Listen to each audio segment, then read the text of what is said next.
The EU Commission President Ursula von der Leyen gave her first State of the Union address earlier today. In it, she laid out ambitious goals to make the bloc resilient.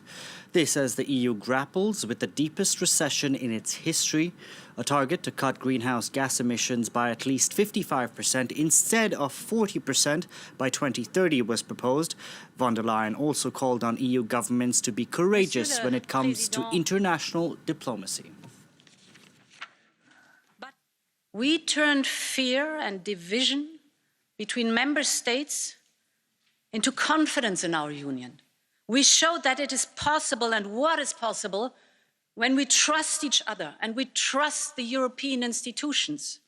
And with all of that, we choose to not only repair and recover for the here and now, but to shape a better world, a better way of living for the world of tomorrow.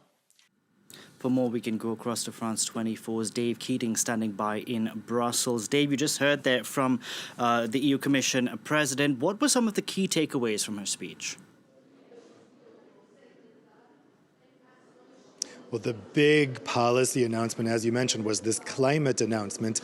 That was actually adopted yesterday by the European Commission, but it needs to be approved by the MEPs here in the European Parliament that von der Leyen was speaking to this morning. That may not be too difficult. What will be difficult is convincing the national governments of Europe across the street in the European Council. There's many countries, as well as many business sectors, who are worried. They have competitiveness concerns about the EU raising its ambition on climate when other major powers like the US and China are not. I was surprised during this speech when von der Leyen made that announcement about the raise in the emissions target. It was greeted with very lukewarm applause. That may be because on one side you have conservatives not wanting to raise the target. On the other side you have the Greens and the left saying this rise isn't enough. They want a 60% rise. So maybe those two sides were sitting on their hands and you only had people clapping in the middle. The other big policy announcement here was on migration in response to the fire at the refugee camp in Greece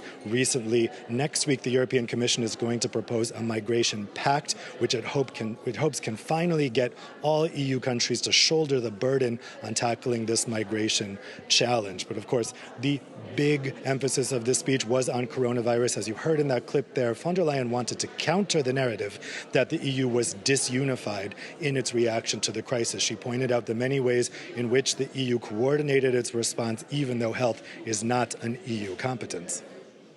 Now, she also said that EU governments should be courageous when it comes to international diplomacy. What does she mean here?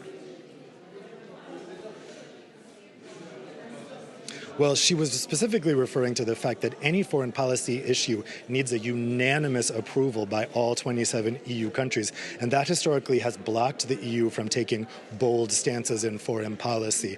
She said, the EU wants to be more forthright with China when it comes to standing up for human rights, but the current rules just don't allow it because the Council always forces foreign policy decisions that are the lowest common denominator. Any one country can lower a foreign policy stance to whatever it wants. So she proposed that they end this unanimity requirement for foreign policy issues in the Council. Now, national governments in the EU have always resisted that, and they will for sure keep doing so. But that line got huge applause here from the European Parliament. Members of the European Parliament are always looking to bypass the Council. It is the thorn in their side, and they have long complained that they want the EU to be more bold in its foreign policy stances when it comes to Russia, when it comes to China, even when it comes to the United States. So as long as it would take the Council to kind of evaporate its own power to approve that, we probably wouldn't see any move in that direction until we had a move for treaty change, and that's, of course, the thing nobody here wants to talk about. But it is a seed of an idea for the future, especially for people who are frustrated that the EU has not been able to take a bolder stance on these issues like Belarus, like Turkey, like China. For those who want the EU to be a stronger voice in the world, they say that a change in those voting rules is going to be necessary. Dave, thank you very much for that. Dave Keating reporting there from Brussels.